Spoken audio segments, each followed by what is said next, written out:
Hello viewers, it's glad to know you're watching your program. It is Economic Insight and I remain your host, Paul Kingsley. Now, in continuation with the ongoing report we are doing on housing deficits in Nigeria, today you agree with me that today we are having over 17 million housing deficits. Quite unfortunate. Now, we have a company that are contributing in no small way to the development of the housing sector. I'm talking about Sheltercraft Limited. And with us is the Managing Director, CEO is Abdullah Mohammed. We shall be discussing on their contribution in the industry and also the challenges affecting players in the industry. It promised to be an interesting conversation. Sit back, relax. I'll be back after this time out.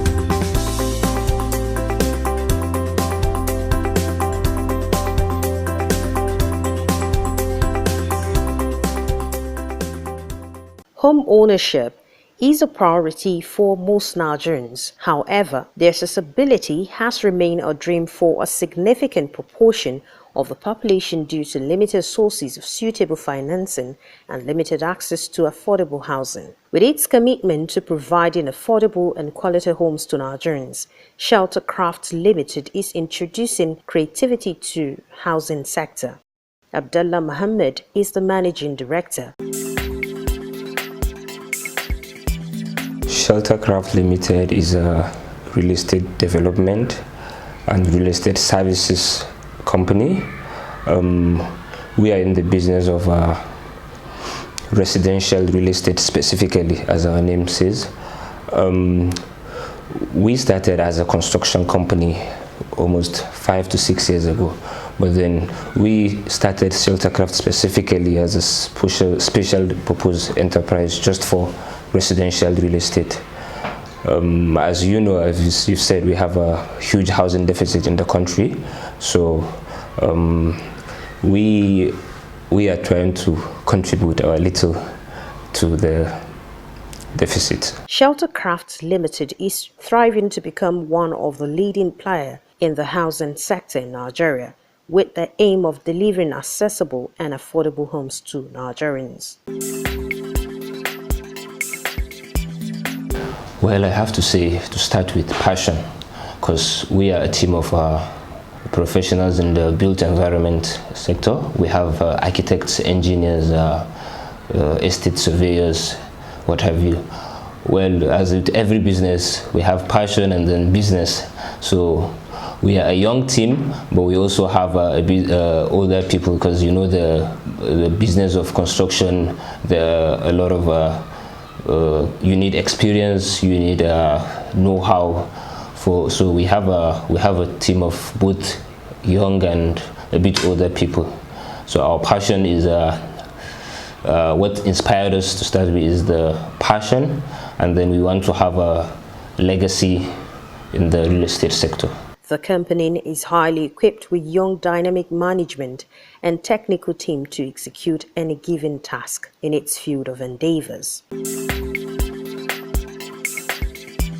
We as humans, we buy things, we buy clothes, we buy cars and what have you, but houses are like the only things we buy like once in a lifetime, or maybe people that are able to buy it once or twice. So we are sort of providing what we call a bespoke product, where we bring in the input of the buyers into our construction.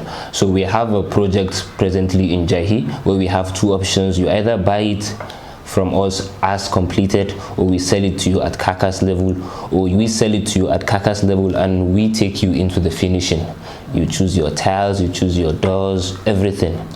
So I think that's the Jahi project is the project where we feel we have brought in something new, something to the sector which identifies with our company. We at Sheltercraft are building for everybody. So I'd like to say to everybody that's interested in buying a house, any kind of house, 2-bedroom, 3-bedroom, if you are trying to pay in 1 year, 2 years, we have packages for everybody. And on our part, as a young company, as a team of young people, at this moment we are trying to build a legacy. So we are very, very mindful of our quality. So we are welcoming all homeowners to come to us. Let's find solutions to whatever kind of agreement you want. We are open to it. I think I have to start with the bureaucracy in the regulations. I wouldn't say it's a Nigerian factor. It's general. I have a few knowledge of a few other places, but we could do more with making the bureaucracy a bit faster and easier. These little things are what help in making the ease of doing business, where we have businesses springing up. Because when you have you are trying to build a house and then it takes you a month or 2 or even more just to get the approvals, it's really not good for the business environment. Also, the infrastructure. You see a few of the districts, like for example in Abuja, where you see developers pushing in, starting to develop, but then the infrastructure is usually, you see some districts, it takes 3 to 5 years before they finish the infrastructure. So it's really not encouraging for businesses that are trying to provide houses in those districts. Well, I think to start with, we need to be a bit more creative. I think Nigeria is one of very few places where most people usually pay for houses at a time. Our mortgages are really not so favorable to everybody. Maybe the government MDAs, where they have cooperatives, they are usually able to access those funds easily. But then the private sector, which makes up more of the population, they don't have the. It's really not. The processes are not favorable to the people of the private sector. So I think we have to do more on the mortgage side. We have to do more on the developers, like I said, how we broke down our payments, where we have the carcass option and the finish option. Developers have to be creative and break down payments as much as possible, because we should be able to, on a private level, we should be able to purchase houses for up to 3 to 5 years without the mortgage facilities that have outrageous interest rates. So I think we need to, on our part, the private developers, we need to put in effort, and then the mortgage banks, the Federal Mortgage Bank, have to also do more.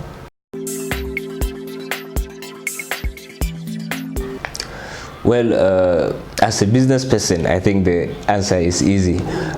Usually businesses are all for the profit. But to be fair to some developers, I think it's all about the capacity. We are a young company, but I can assure you that in the future to come, we will be going into that. It all comes back to the numbers. It is more profitable for you to build in all these highbrow areas and sell and get your profit on time. Also, the problem with this, you need trust in real estate. So it's easier to deal with people that have a stronger purchasing power when you are dealing with high amount, and you see but when you are going for the lower income, you are always a bit skeptical because of people's ability to default. And then when you look at the numbers, when somebody it's all a business decision, I think. But with capacity, I think a lot more real estate companies will be going into that. It all comes down to the responsibility of government, because if you see even land allocations, they have criteria. There are certain things you have to do. So I think it's very easy, really. If government is allocating a land to you, say 1 or 2 hectares, okay, the same government can allocate a certain MDA to you and say, okay, this cooperative, you go to these developers, this cooperative, you go to these developers. As a developer, if I have say a government agency, a cooperative, where you know that it's 100% certain they have those funds, you can easily move in and start work even without their commitment, because you know if you have an agreement, it's not going to default. But to be fair to some developers, it's the business environment, it's not favorable. So when you look at government just allocates the land to you, a lot of times when you have a big allocation, you have to do the infrastructure. So when you put in all these factors, it's really difficult if you don't have enough off-takers to deliver on time, because most of the time the problem is the timing they do to deliver the projects. In Nigeria today, mortgage financing schemes are still very much at an infancy stage in their adoption. Over the years, lack of efficient and effective mortgage financing has remained a huge albatross on the country. Like I said earlier, we have to be creative. We have to be creative in the sense that at the moment we have maybe MPR is at 11%, most mortgages 15%, 16%. That's almost unrealistic, or it's not fair, so to say. So I think what they can do is the government, especially because the government is the owner of the mortgage bank, the Federal Mortgage Bank. I think the government has to be strategic in the way that the developers, of course developers with certain capacities, they have to be helped, they have to be enabled. For example, we have new districts springing up every day. Government has to be strategic in allocation of those plots, those districts, mass housing, what have you. We have a few companies that have 3, 4, 5 allocations of several hectares of land, but maybe if we are able to break down these allocations to the little developers, so everybody is able to put in what he has. Like you see, the startups, the new developers are not able to access huge lands. They're not able to access land at favorable conditions because the big ones have already taken over everything. So I think the government has to be able to, I don't know what, should I say, a sort of competition, sort of clause that enhances competition in the sector. So apart from the mortgage side of it, you have to try and help the developers so they will reduce their cost, so the buyers would have the houses will be less expensive, and then everybody will be able to access those houses. I am a young Nigerian. I think I'm one of the youngest in the sector at this level. Well, to be honest, Nigeria is not easy. We're in a situation where people have to be creative. We have a lot of educated people, but there's still a high level of unemployment. So people have to be creative. Even if you have graduated but you don't have a job, you still keep on learning 1 or 2 things. Like in our sector, we have every other day we have a new software, new something. So if you are a graduate and you're not employed, just keep on pushing, learning something, learn 1 or 2 things. That's what I would say to them. And it's always going to get better. There's a lot of opportunity in Nigeria. We're still there are companies that are in this sector for 20, 30 years, but we have companies still springing up, because the future of housing, the cohabitation is the future of housing, whether we like it or not. In urban areas, cohabitation is the future. So there's a huge market, and young people there's a lot of opportunity for young people. Well, as you know, my name is Abdullah Mohammed. I'm 27 years old. I'm a graduate of architecture, and I like to say this also for those, especially in the real estate sector, people that will be familiar with maybe Abuja in the last 20-25 years. I come from a family of professionals in this sector. I grew up visiting sites. Over 25 years ago, my father was the spearhead of the Gwarimpa project, the present Gwarimpa project. So I've seen how projects start, how skeptical people are. So I've seen how things grow from nothing. I can remember how young we were, how far the Gwarimpa place was looking. So on a personal level, I think I would say I am passionate person. I'm a businessman. I'm also a farmer sometimes, and yeah, I think that's pretty much. Well, we must say a very big thank you, sir, for your time on the program. We really appreciate your contributions. Your points are very valid. Thank you so much, and God bless you, sir. Thank you for having me. Thank you, sir. Thank you.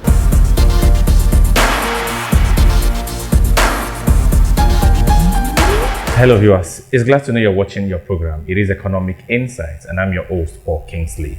Now, in continuation with the ongoing report you're doing on infrastructure developments in Nigeria, today we are spotlighting an indigenous company that are doing so well in the construction industry. We shall be taking a topical look at the various issues affecting the development of infrastructure and also looking at the challenges indigenous players in the construction industry are going through. We are spotlighting a company, like I said, they are doing so well in the construction industry. I'm talking of Ceenakys Global Project Limited. Joining us is the Managing Director, CEO, and also the Technical Head is Mr. Chinedu Nwafo. He's going to be talking to us on the challenges, the issues affecting the industry. It promised to be an interesting conversation. Sit back, relax. I'll be back after this time out.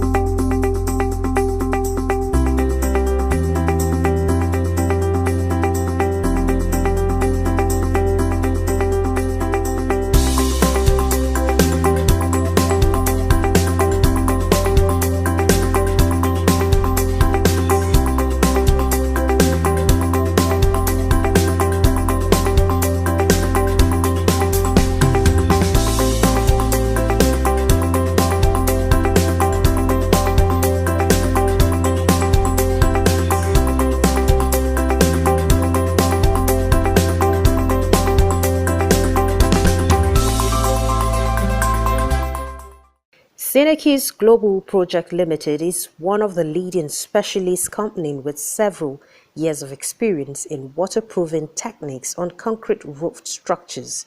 Chinedu Nwafo is the managing director, a seasoned professional with high taste for quality works. CGPL is over 10 years of establishment. We were based in Onitsha, Anambra State during the early period of starting this company. Basically, at that period, we only offered waterproofing services, but gradually we grew into providing more construction services like renovation, reconstruction, and construction of swimming pools and lots more.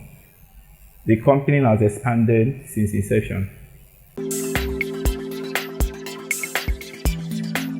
As a young boy, I admired beautiful houses, especially watched them in television.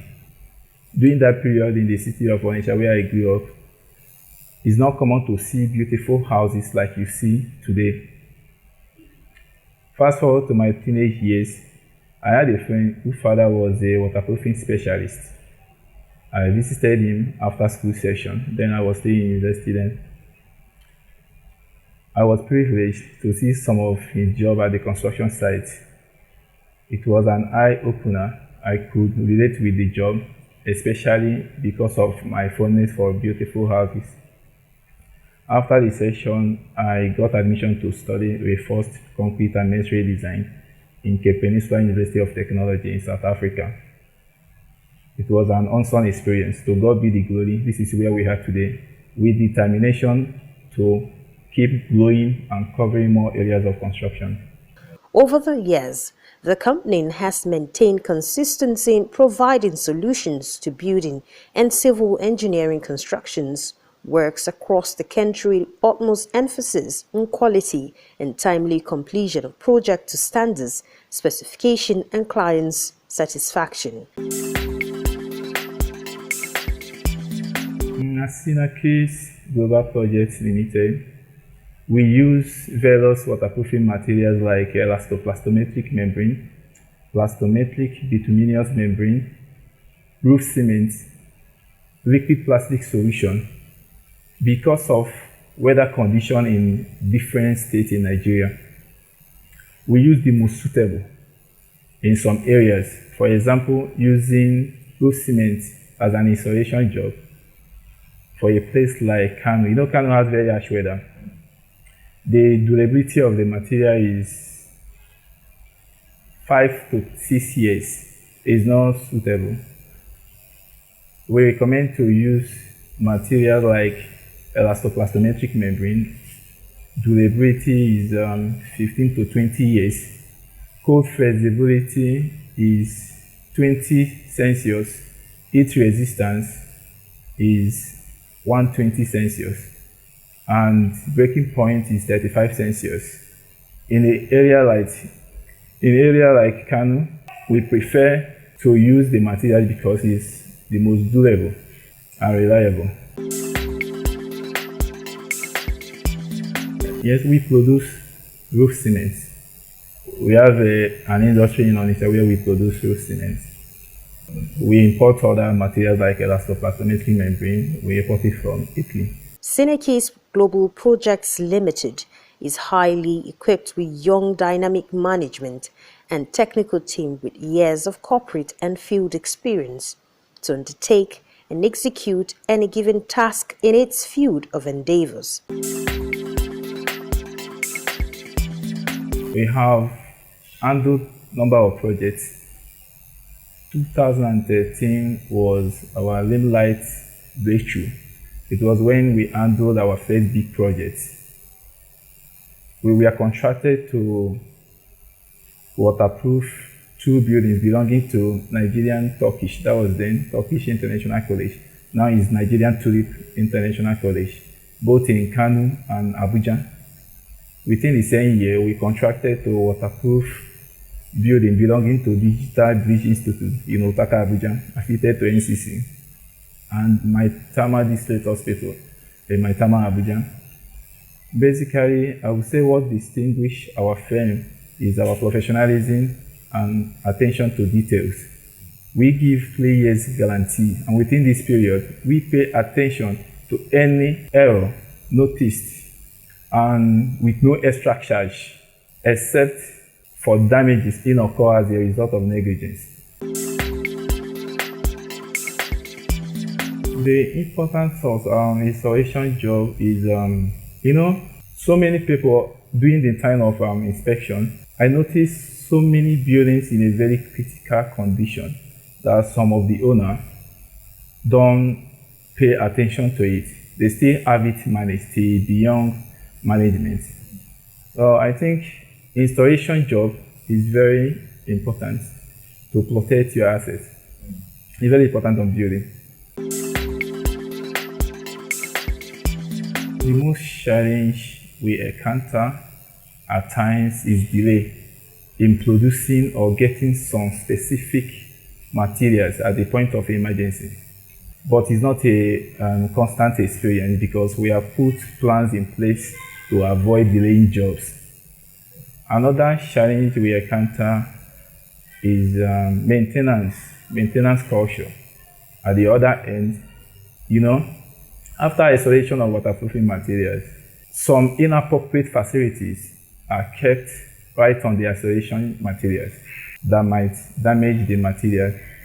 Take it upon ourselves to advise personnel in charge of buildings on how to store facilities on the rooftop if or when necessary. Indigenous contractors in Nigeria have recorded a low level of participation and have often been sidelined in large-scale construction activities. The question now asked is, are indigenous companies competent enough to be trusted? I disagree. One cannot judge using the inefficiencies of some amateur, and if looked to this, in this case, then it's not peculiar issue with Nigerians alone. CGPL of one has a parading vision of professionalism. Negligence. I would say using substandard materials in order to make more profit. Like every other services, building requires maintenance. Most people pay more attention on monetary implication and begin to procrastinate what is non-negotiable. Research shows that every building requires maintenance, depends on the state of the building. Of course, we must consider 3 types of maintenance that includes planned maintenance, corrective maintenance, and emergency maintenance.